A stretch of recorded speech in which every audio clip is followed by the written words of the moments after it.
Good morning, everybody. How are we? It's Friday morning and I am doing my topic this week on a topic that I hear all the time, and it comes up in many different forms, and it is about feeling not good enough. So if you've come on now, hi Lucy, I've just seen you come on, then I'm just going to share this into my group and then we can get started. So hang on a second, I'm just going to put this in my group. Right, so yeah, as I was saying, the not feeling good enough is something that I hear all the time in various different forms. Hello. I'm looking forward to seeing you later, Lucy. By the way, for everyone who's watching and everyone who's going to be watching later, it's Lucy's birthday tomorrow. Yeah, so if you're coming in, please say hello. It's funny, isn't it? Because doing these live videos, I have that kind of feeling in my mind that you're not good enough, and it's just a thought in my head. And actually, that doesn't matter. It really doesn't matter. But I want to talk about this today because I hear this on so many different levels. And obviously, I work with. Shut up. Birthdays are good. I love birthdays. Especially other people's birthdays. I speak to many different women, and I've spoken to thousands of women over my career as a professional, mental health professional, coach, counsellor, fitness coach. And they come to me with various different presenting problems, and it could be anything, ranging from they believe they need to lose weight, they want to change careers, they feel unhappy in their relationships, they have difficulties with their children, grief is a big one that I deal with. And I think, there's so many different presenting problems that we feel, but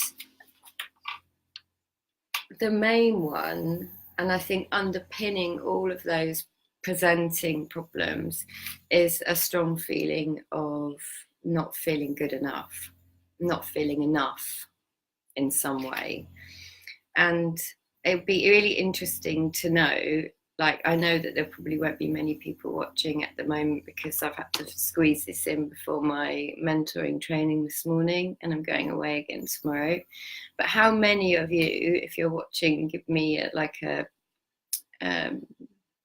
comment on the thread, don't feel good enough, don't feel enough?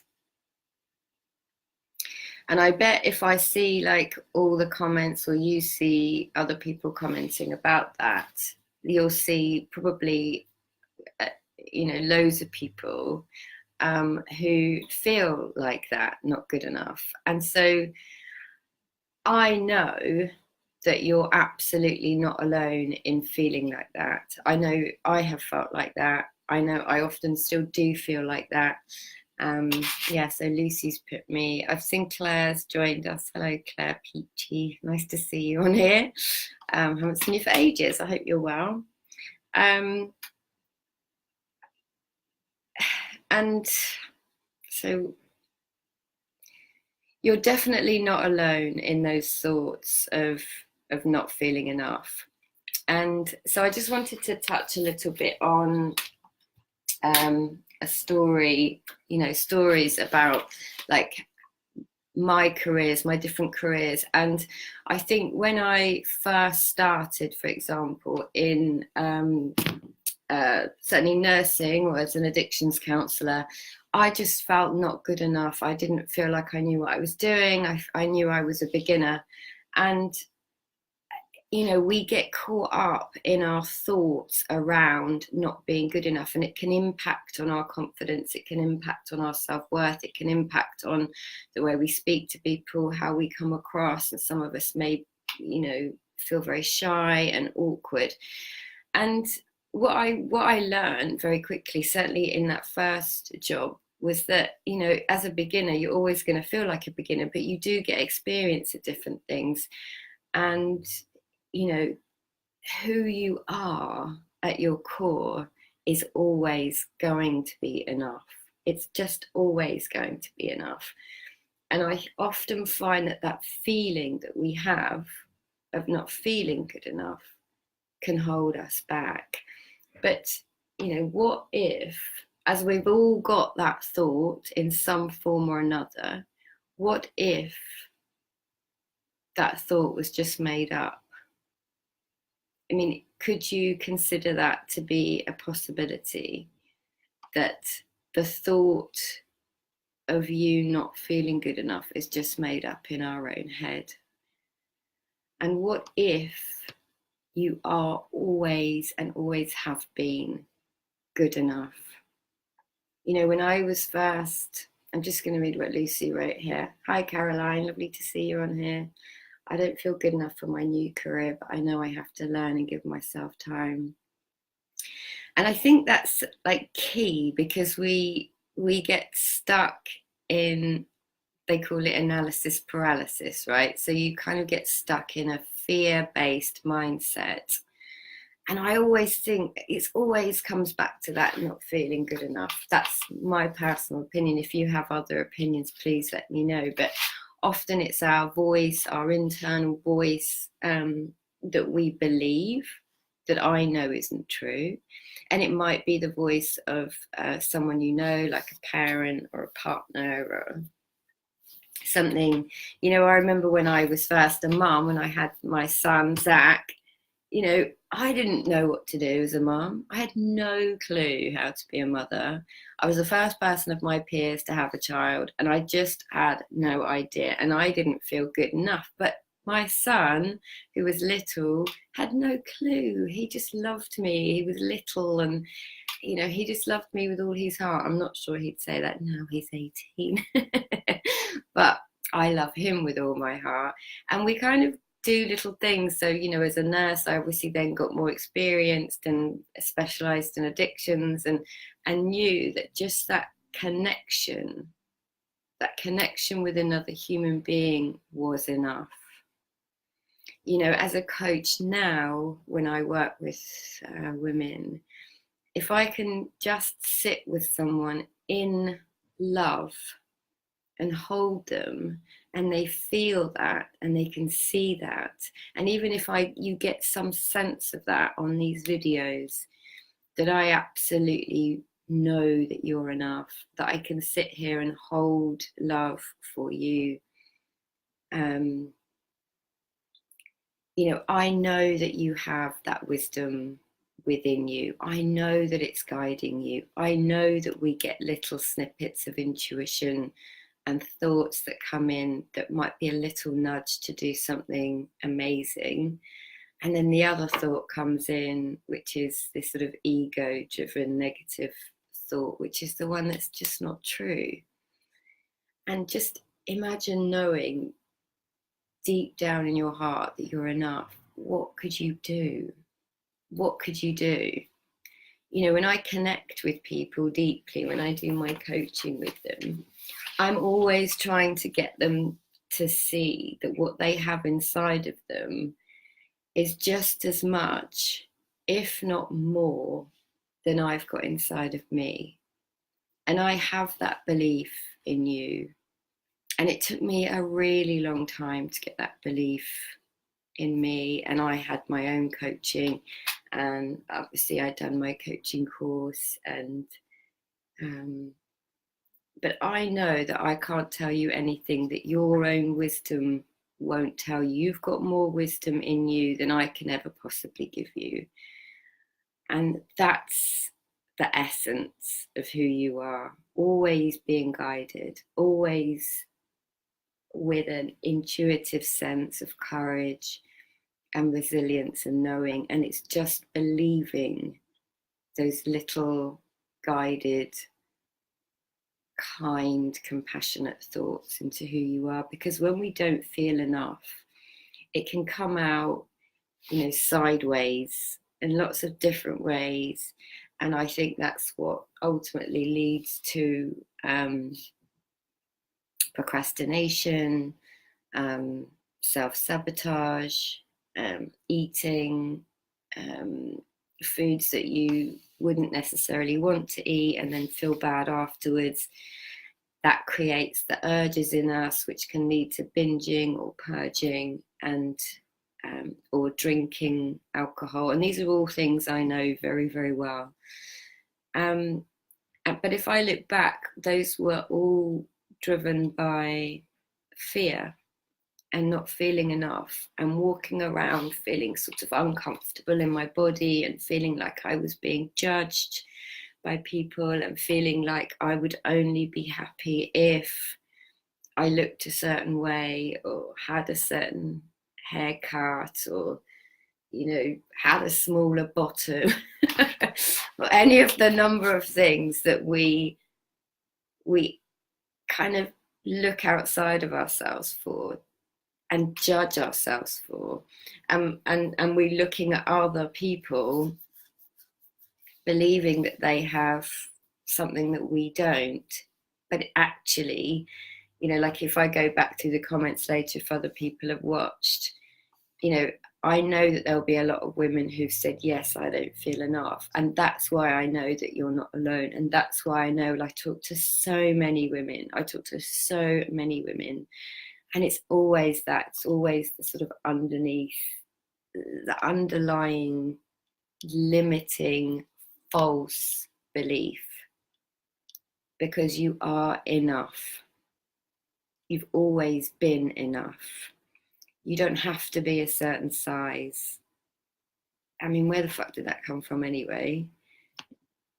You don't have to weigh a certain weight. You don't have to have the right hairstyle, the right makeup.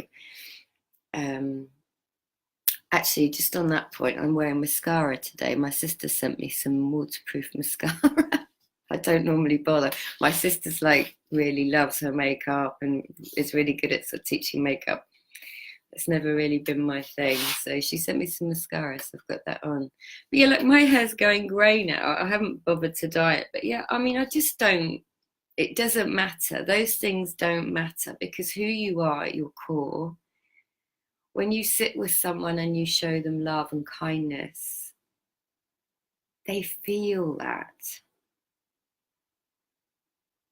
And it kind of envelopes them in kindness. And if you don't feel enough, I know that you are. And if you don't feel that today, just take some of my belief in you, because I know that you are.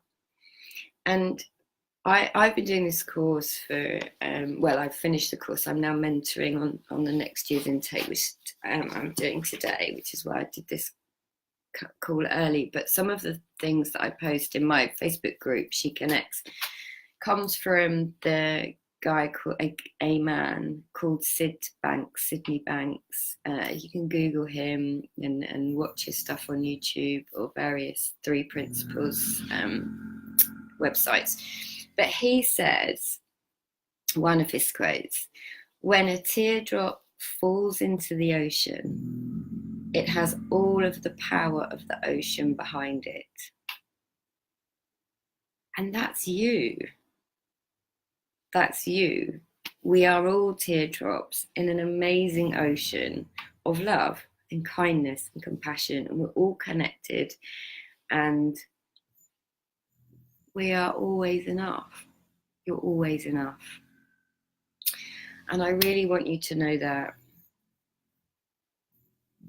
And what you have in your heart and how you live your life and how you connect with others is always going to be enough.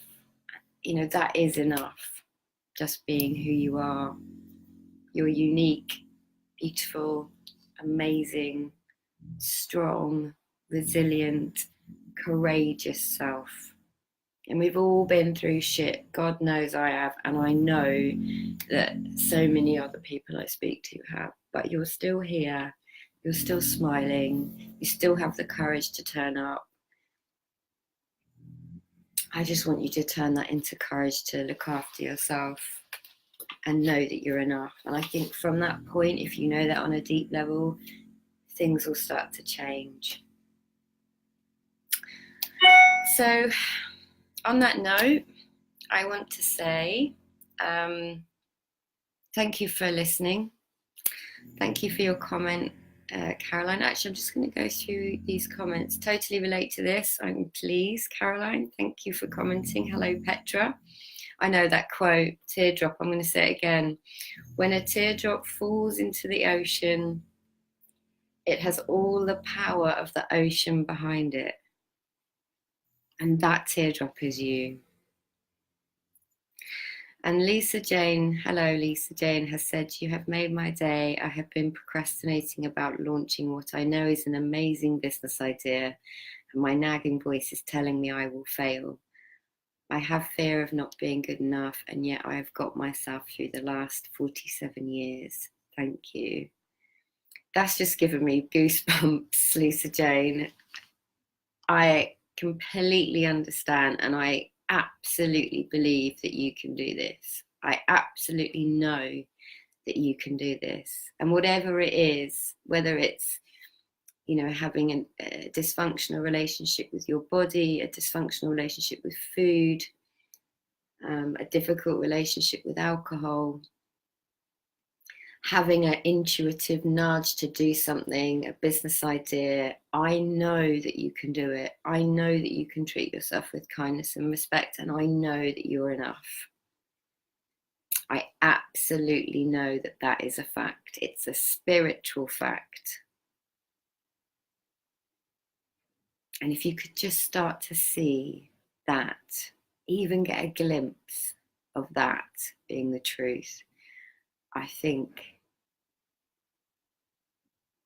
that's where the magic is. Anyway, I've loved having you here. I love doing these lives, even though I get absolutely shit scared before they happen. I really appreciate you watching and commenting and being in my group if you're in there. And if you're not in there, I'll post the link below. And if you'd like to have a chat with me about coaching and how it can help you, I would love to connect with you. I'll put the link below as well. Have an amazing day. And I will talk to you soon. You are enough. Namaste.